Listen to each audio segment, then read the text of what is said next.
అన్యంగసేయో welcome to my channel. ఒకవేళ ఈ drama ముందు పార్ట్స్ చూడనట్లయితే డిస్క్రిప్షన్‌లో లింక్ ఉంది. చూసేయండి. ఇంకెందుకు లేట్ ఎక్స్‌ప్లనేషన్ స్టార్ట్ చేసేసుకుందాం.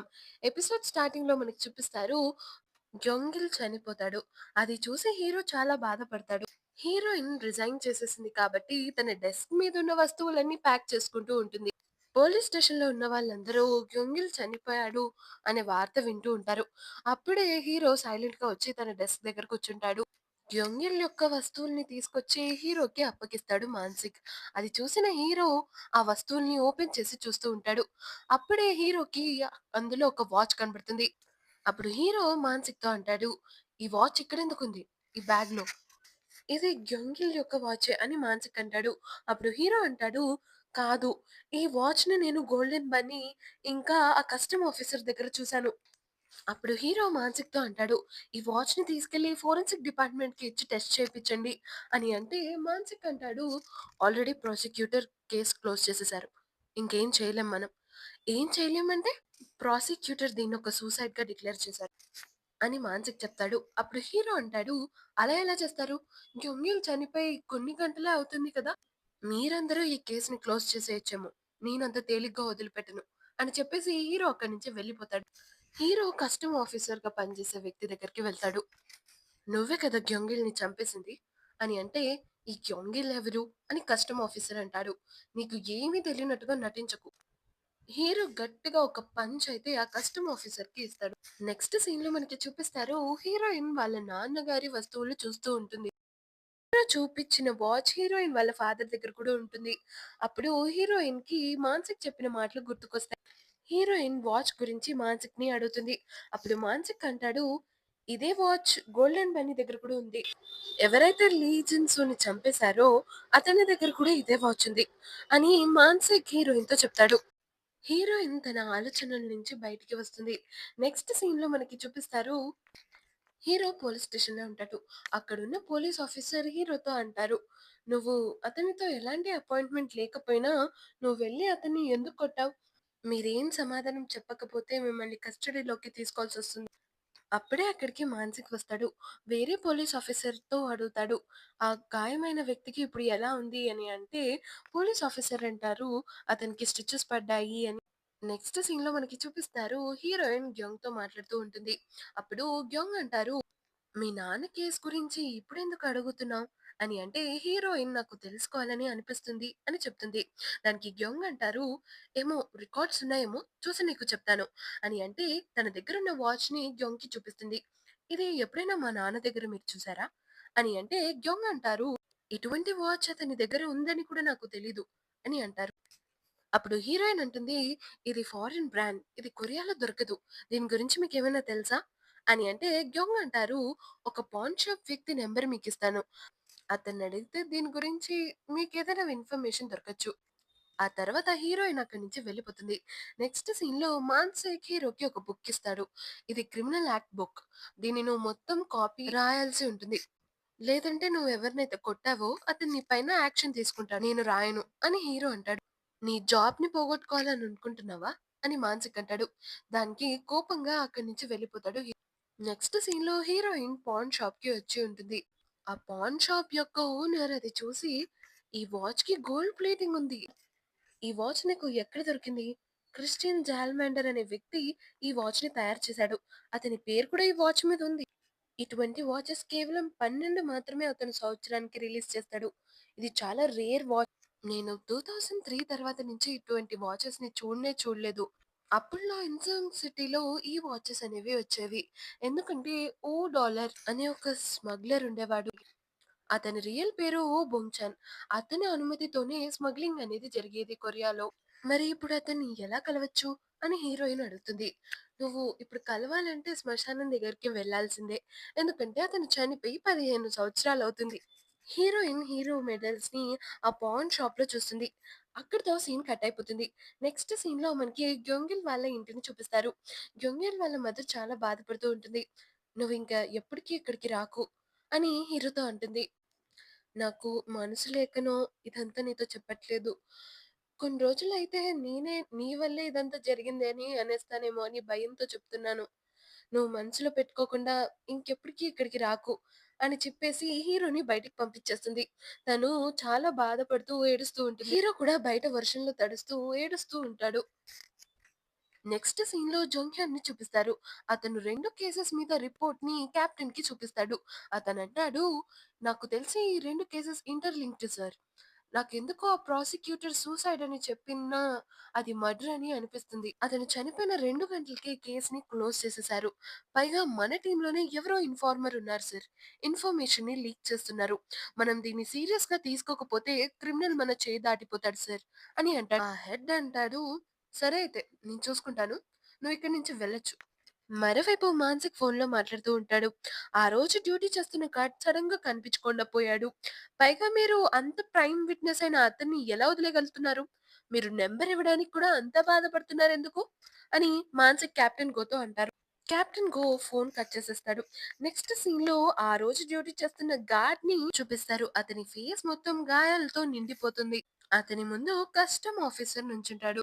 కస్టమ్ ఆఫీసర్ ఆ వాచ్‌ని చేతిలో పట్టుకుని అంటాడు, "నేను ఈ వాచ్ నీకెందుకిచ్చాను చెప్పు? నువ్వలా వదిలేయటానికా?" అప్పుడు మనకి చూపిస్తారు గ్యోంగిల్‌ని చంపింది ఆ గార్డ్ అని.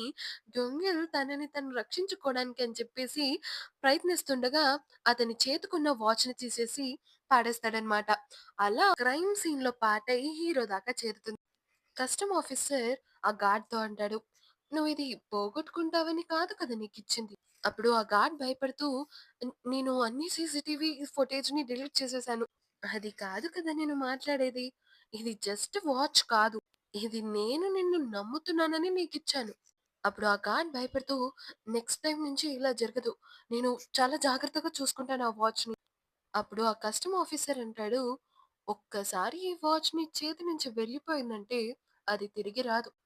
ప్లీజ్ నన్ను చంపకండి" అని ఆ గార్డ్ ఎంతో బతిమాలతాడు. కానీ వినకుండా అక్కడి నుంచి కస్టమ్ ఆఫీసర్ వెళ్ళిపోతాడు. కస్టమ్ ఆఫీసర్ బయటికి వెళ్తుండగా ఒక వ్యక్తి అతనికి డాక్యుమెంట్స్ ఇస్తాడు. "మిస్టర్ బేక్‌ని నేను చాలా సహాయం అడుగుతున్నాను. అతనికి కాల్ చేస్తానని చెప్పండి." ఆ డాక్యుమెంట్‌ని ఆల్రెడీ ఓపెన్ చేసి ఉండడం చూసి అతని వైపు తిరుగుతాడు. అప్పుడు ఆ అబ్బాయి కస్టమ్ ఆఫీసర్ వైపు తిరిగి, "మా వల్లే దీన్ని ఓపెన్ చేశారు. అన్నీ సరిగ్గా ఉన్నాయో లేదా అని తెలుసుకోవడానికి" అని అంటే, కస్టమ్ ఆఫీసర్ అంటాడు, "మీకన్నా ముందే ఎవరైనా ఓపెన్ చేసి ఉండొచ్చేమో. ఎవరైతే పోలీస్ ఆఫీసర్ ఉంది కదా! ఆమె ఓపెన్ చేసి ఉండొచ్చేమో." అప్పుడు ఆ అబ్బాయి అంటాడు, "తనొక షూటర్ కూడా బాస్. అయితే ఇప్పుడు ఈమె కూడా ఒక తలకాయ నొప్పిలా మారింది" అని కస్టమ్ ఆఫీసర్ అనుకుంటాడు. తన దగ్గరున్న డాక్యుమెంట్స్‌లో ఇంపోర్ట్ అండ్ ఎక్స్‌పోర్ట్ డీటెయిల్స్ అనేవి ఉంటాయి. ఆ డాక్యుమెంట్స్‌ని కాల్ చేస్తాడు. అప్పుడే అక్కడికి కెప్టెన్ ఓ వస్తాడు. కస్టమ్ ఆఫీసర్ కెప్టెన్ ఓతో అంటాడు, "నీకు నేను చెప్పింది గుర్తుందనుకుంటా" అని చెప్పి అతని దగ్గరున్న వాచ్‌ని కెప్టెన్ ఓకి ఇస్తాడు. "మీరు నా నమ్మకాన్ని వమ్ము చేయరనుకుంటున్నాను." నెక్స్ట్ సీన్‌లో మనకి హీరోని చూపిస్తారు. అక్కడ న్యూస్‌లో యంగిల్ గురించి చెప్తూ ఉంటారు. అతను ముందు ఒక బాక్సర్. డొంగ్‌చోతో ఒక బాక్సింగ్ మ్యాచ్ కూడా ఆడారు. ఆ తర్వాత ఒక హిట్ అండ్ రన్ కేసులో ఇరుక్కుని ఈరోజు మరణించారు అని చెప్పేసి టీవీలో న్యూస్ వస్తూ ఉంటుంది. అప్పుడు హీరో తన పాస్ట్‌ని గుర్తు తెచ్చుకుంటాడు. ఆ రోజు మ్యాచ్‌లో అతను గట్టిగా కొట్టడం వల్ల యంగిల్ సీరియస్ ఇంజ్యూరీని ఫేస్ చేస్తాడు. తన పాస్ట్ మెమరీస్ నుంచి బయటికి వచ్చి తన ఫ్రెండ్‌ని కోల్పోయాడనే బాధతో తను ఏడుస్తూ ఉంటాడు. ఎంత గట్టిగా తన బాధనంతా ఒక్కసారిగా బయట పెట్టేస్తాడు. హీరోయిన్ హీరో రూమ్ బయట నిల్చొని ఉంటుంది. తన చేతిలో హీరో యొక్క గోల్డ్ మెడల్ ఉంటుంది. హీరో ఏడుస్తున్నాడని చెప్పేసి తనకు కూడా బాధేస్తుంది. నెక్స్ట్ డే మార్నింగ్ హీరోయిన్ లేవగానే తన చెవులు మోగుతూ ఉంటాయి. తన చెవులు మోగుతున్నప్పటికీ బయట ఎవరో ఉన్నారు అని చెప్పేసి తను బయటికి వచ్చి చూస్తుంది. అక్కడ ఒక వ్యక్తి కొంతమందికి ప్లేస్‌ని చూపిస్తూ ఉంటారు. అప్పుడే హీరోయిన్ బయటికి వస్తుంది. "అసలిక్కడ ఏం జరుగుతుంది? మీరంతా ఎవరు?" అని అడిగితే, "రియల్ ఎస్టేట్ ఏజెంట్‌ని నేను. ఈ ఇంటి ఓనర్ ఈ హౌస్‌ని సేల్‌కి పెట్టేశారండి" అని చెప్తారు. మరోవైపు పోలీస్ స్టేషన్‌లో ఇన్స్యూరెన్స్ లేడీ వస్తుంది. తనంటుంది, "మీరందరూ బాధ్యత గల పోలీసులు. మీరందరికీ కొన్ని ఇన్స్యూరెన్స్ అయితే అవసరం. ఇన్స్యూరెన్స్ ఉంటేనే మన లైఫ్‌కి ఆధారం" అది ఇది అంటూ తన ప్రమోషన్ అయితే తను చేస్తుంది. మానసిక్ దగ్గరికి వెళ్లి, "మీరు ఒక పోలీస్ ఆఫీసర్. మీరు ఎలాగైనా ఇన్స్యూరెన్స్ తీసుకోవాల్సిందే." అయ్యో! నేను స్పోర్ట్స్ మ్యాన్ లెండి. బయట కొంతమంది ఆఫీసర్స్ ఉన్నారు. తను ఆఫీసర్స్ అని చెప్పేసి చాలా గర్వంగా ఫీల్ అవుతారు.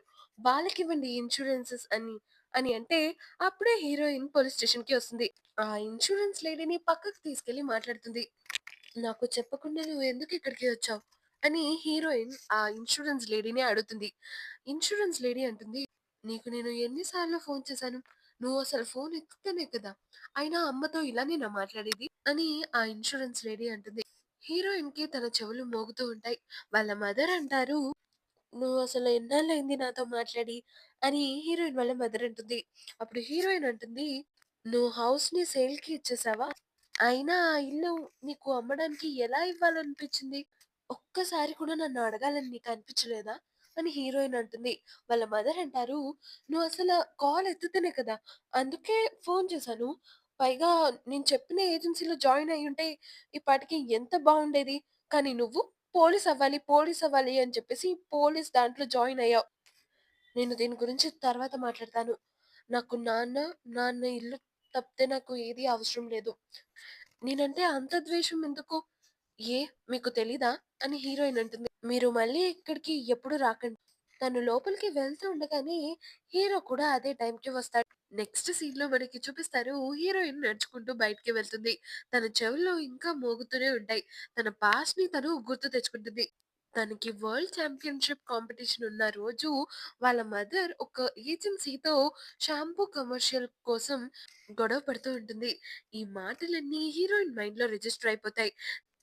తను కాంపిటీషన్‌కి వెళ్ళగానే తనకి ఒక్కసారిగా వాళ్ళ అమ్మ చెప్పిన మాటలన్నీ గుర్తుకొస్తూ ఉంటాయి. దాంతో తన చెవులు మళ్ళీ మోగడం మొదలుపెడతాయి. తన ఫోకస్ గేమ్ మీద అస్సలు ఉండదు. దానివల్ల తను వరల్డ్ రికార్డ్‌ని మిస్ చేస్తుంది. అక్కడున్న ప్రెడిక్టర్స్ ఇదంతా తను ప్రెషర్‌లో ఉండడం వల్ల వరల్డ్ రికార్డ్ అనేది సాధించలేకపోయింది అని అంటూ ఉంటారు. తను రూమ్‌లోకి వెళ్ళి తన హెయిర్‌ని కట్ చేసేస్తుంది. అది చూసిన వాళ్ళ మదర్ అంటారు, "అసలు నువ్వేం చేసావో నీకర్థమవుతుందా? ఆ హెయిర్ ఎంత విలువైందో నీకు తెలుసా?" అని చెప్పేసి అంటుంది. హీరోయిన్ తన ఆలోచనల నుంచి బయటికి వస్తుంది. అప్పుడే పెడెస్ట్రియన్ సిగ్నల్ అనేది పడుతుంది. దాంతో తను రోడ్ క్రాస్ చేస్తూ ఉండగా తన చెవులు మోగుతూ ఉంటాయి. అప్పుడే హీరో తనని పట్టుకుంటాడు.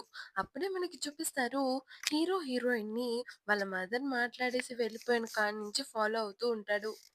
అప్పుడు హీరోయిన్‌కి తన మ్యాచ్ డే గుర్తుకొస్తుంది. ఆ రోజు కూడా తను ఇలాగే పడిపోతే హీరో పట్టుకుంటాడు. నెక్స్ట్ సీన్‌లో వాళ్ళిద్దరూ ఒక బెంచ్ మీద కూర్చుంటారు. అప్పుడు హీరో హీరోయిన్‌తో అంటాడు, "నీకింకా చెవులు మోగుతూ ఉంటాయా? అయినా నువ్వు ఇంత ప్రాబ్లమ్ ఫేస్ చేస్తూ ఉండగా అన్ని మెడల్స్ ఎలా కొట్టావు?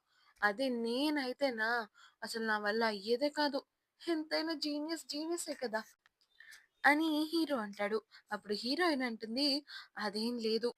ఒక్కసారి మన కళ్ళ ముందు టార్గెట్ ఉంది అంటే, ఆ టార్గెట్ మీదే మన ఫోకస్ అనేది ఉండాలి. ఇంక దేని గురించి ఆలోచించకూడదు. అలాగే నువ్వు కూడా ఫోకస్ ఓన్లీ అతన్ని పట్టుకోవడం మీదే ఉంచు. నువ్వు నీ ఎమోషన్స్‌ని వేస్ట్ చేసుకోకు. ఎలాగైనా సరే వాడిని పట్టుకో. అర్థమవుతుందా?" అని చెప్పేసి హీరో మెడల్ హీరోకి చూపిస్తుంది. "నువ్వు ప్రశాంతంగా ఉంటూనే నీ మనసులో ఉన్న పగని ఎలాగైనా పూర్తి చేసుకోవాలి. నువ్వొక బాక్సర్‌వి. నువ్వివేమీ ఇనలేదా?" అని హీరోయిన్ హీరోతో అంటుంది. నెక్స్ట్ సీన్‌లో మనకి మాన్సిక్‌ని చూపిస్తారు. హీరో ఇంకా క్రిమినల్ యాక్ట్‌ని రాయకపోవడంతో ఇంకేమి చేయలేక మాన్సిక్కే రాస్తాడు పాపం. "ఈరోజు ఫ్రైడే నైట్. అయినా వీడి కోసం నా ఫ్రైడే నైట్‌ని బలిచ్చేస్తున్నాను" అని చెప్పేసి మాన్సిక్ బాధపడుతూనే సగం వరకు రాస్తాడు. ఇది ఇలా ఉండగా మరోవైపు జంగ్‌యోన్ హ్యూమన్ రిసోర్స్ డిపార్ట్మెంట్‌కి వెళ్తాడు. అప్పుడే అక్కడికి ఒక ఆఫీసర్ వస్తాడు. "మీరు పర్సనల్ ఫైల్స్‌ని అడిగారు కదా! ఇస్తానాగండి" అని చెప్తాడు. అప్పుడు జంగ్‌యోన్ అంటాడు, "నేను ఇక్కడున్న టెంపరరీ ఎంప్లాయీస్ ఫైల్స్‌ని కూడా చూడొచ్చా?" అని అంటే, "ఆ! చూడొచ్చు సార్" అని అంటారు. అప్పుడు ఆ ఎంప్లాయీ ఫైల్స్‌ని తీస్తుండగానే కంప్యూటర్‌లో ఆల్రెడీ హీరోయిన్ ఫైల్స్ సెర్చ్ చేసి ఉండడం చూస్తాడు. హీరోయిన్ పర్సనల్ ఫైల్‌ని ఎవరు చూసారో ఎవరికీ తెలీదు. నెక్స్ట్ సీన్‌లో హీరో పోలీస్ స్టేషన్‌కి వస్తాడు. అక్కడ మాన్సిక్ తన కోసం క్రిమినల్ యాక్ట్‌ని రాసాడని చూస్తాడు. ఇంకా మాన్సిక్‌ని కష్టపెట్టడం ఎందుకు అని చెప్పేసి హీరోనే క్రిమినల్ యాక్ట్‌ని రాస్తాడు. మరోవైపు మాన్సిక్ ఇంటికి వెళ్తూ ఉండగా హీరోయిన్ తన దారిలో కనిపిస్తుంది. హీరోయిన్ మాన్సిక్‌తో అంటుంది, "నేను నా రెసిగ్నేషన్‌ని విత్‌డ్రాల్ చేయడంలో లేట్ అవ్వలేదు కదూ?" "అస్సలవ్వలేదు" అని మాన్సిక్ నవ్వుతూ జవాబిస్తాడు. జంగ్‌hyun ఫైల్స్‌ని చూస్తూ ఉంటాడు. హీరోయిన్ ఫైల్‌తో పాటు ఆ కేస్ యొక్క ఫైల్‌ని చూస్తూ ఉంటాడు. నెక్స్ట్ డే మార్నింగ్ అందరూ చాలా ఎనర్జిటిక్‌గా ఉంటారు. ఎలాగైనా సరే ఆ వ్యక్తిని పట్టుకుందామని అనుకుంటారు. ఆళ్ళు క్యాబిన్‌లోకి రాగానే అక్కడ జంగ్‌హ్యున్ కనిపిస్తాడు. జంగ్‌హ్యున్ అంటాడు, "నేను మీ టీమ్‌లో జాయిన్ అవ్వచ్చా?" "ఆ! తప్పకుండా" అని మానసిక్ అంటాడు. మానసిక్ అంటాడు, "ఇప్పుడు కదా మనం స్పెషల్ టాస్క్ ఫోర్స్‌లా కనిపించేది. మన టీమ్‌లో జీనా ఉంది. ఇంకా జంగ్‌హ్యున్ ఉన్నాడు" అని చాలా ఎక్సైట్‌మెంట్‌గా చెప్తాడు. అప్పుడే హీరో నిద్ర లేచి హీరో జంగ్‌హ్యున్ వైపు చూసి, "ఎవరు పడితే వాళ్ళొస్తున్నారు. ఎవరు పడితే వాళ్ళు పోతున్నారు. ఇదేమైనా కిరాణా కొట్టా?"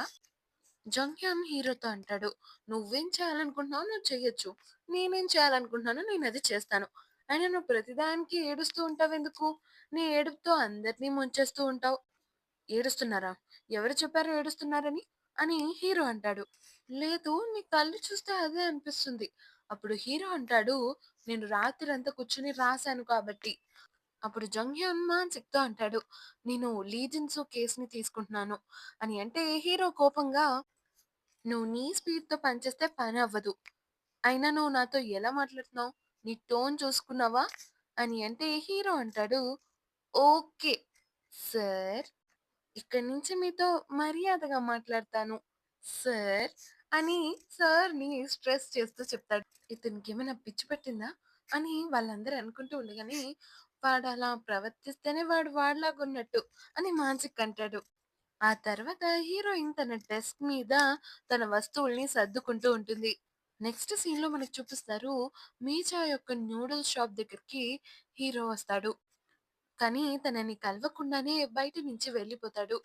తను బయట నుంచే హీరో వచ్చాడని చూస్తుంది. నెక్స్ట్ సీన్‌లో సరాసరి హీరో కస్టమ్ ఆఫీసర్ ఉన్న ఆఫీస్‌కి వెళ్ళిపోతాడు. అక్కడున్న సెక్యూరిటీ ఆఫీసర్స్, "మీరు రావద్దని ఎన్ని సార్లు చెప్పాలి? మీరు ఎందుకొస్తున్నారు? ఒక్క నిమిషం ఇప్పుడే ఎళ్లి ఇలా అలా వచ్చేస్తాను" అని హీరో అని వాళ్ళ నుంచి తప్పించుకొని లోపలికి వెళ్ళిపోతాడు. అక్కడ బోర్డ్ మీటింగ్ జరుగుతూ ఉంటుంది. ఆ బోర్డ్ మీటింగ్‌లోకి వెళ్ళి, "అతను నా కోసమే వచ్చాడు" అని కస్టమ్ ఆఫీసర్ అనడంతో సెక్యూరిటీ గార్డ్స్ అక్కడి నుంచి వెళ్ళిపోతారు. అక్కడున్న డైరెక్టర్, ఇంకా బోర్డ్ మెంబర్స్ కూడా అక్కడి నుంచి వెళ్ళిపోతారు. హీరో కస్టమ్ ఆఫీసర్ వైపు చూస్తూ గట్టిగా అరుస్తాడు, "నిన్ను చూస్తుంటే నాకు ఎలా పడితే అలా కొట్టాలనిపిస్తుంది నిన్ను." హీరో తను రాసిన క్రిమినల్ యాక్ట్ పేపర్స్‌ని కస్టమ్ ఆఫీసర్‌కి ఇస్తాడు. అది చూసిన కస్టమ్ ఆఫీసర్ అంటాడు, "సరే, ఇక్కడితో మనం ఇద్దరం ఇంకెప్పటికి కలవద్దు. అర్థమవుతుందా?" హీరో కస్టమ్ ఆఫీసర్‌తో అంటాడు, "నీలాంటి వాళ్ళు ఎప్పుడూ ఆకాశాన్ని చూడలేదనుకుంటా" అని అంటే, "ఏంటి?" అని కస్టమ్ ఆఫీసర్ అంటాడు. అప్పుడు హీరో ఒక పోయెమ్‌ని చెప్తాడు. "నువ్వు మనిషివైతే కొంచెమైనా సిగ్గు తెచ్చుకో" అని అంటాడు. హీరో కొడదామని అతని కాలర్ పట్టుకుంటాడు. కానీ పక్కనున్న గ్లాస్ మీద కొడతాడు. హీరో కస్టమ్ ఆఫీసర్‌తో అంటాడు, "నేను నేషనల్ బాక్సింగ్ టీమ్‌లో గోల్డ్ మెడలిస్ట్. 21 fights, 21 knockouts. ఒక్కటి కూడా ఓడిపోలేదు. ట్రై చేసి చూడు. నా రింగ్‌లో ఎవ్వరైనా రాని వాళ్ళని ఎలాగైనా ఓడిస్తాను." మరి ఇంతకీ ఈ వాచ్ హీరోయిన్ వాళ్ళ ఫాదర్ దగ్గరికి ఎలా వచ్చింది? ఈ వాచ్ వెనకాలున్న మిస్టరీ ఏంటి? హీరోయిన్ డీటెయిల్స్‌ని ఎవరు చూసారు? తెలుసుకోవాలనుకుంటే తప్పకుండా నెక్స్ట్ పార్ట్ చూడండి. మీకు ఈ ఎపిసోడ్ ఎలా అనిపించిందో కామెంట్ సెక్షన్‌లో తప్పకుండా కామెంట్ చేయండి. Please like and subscribe to my channel.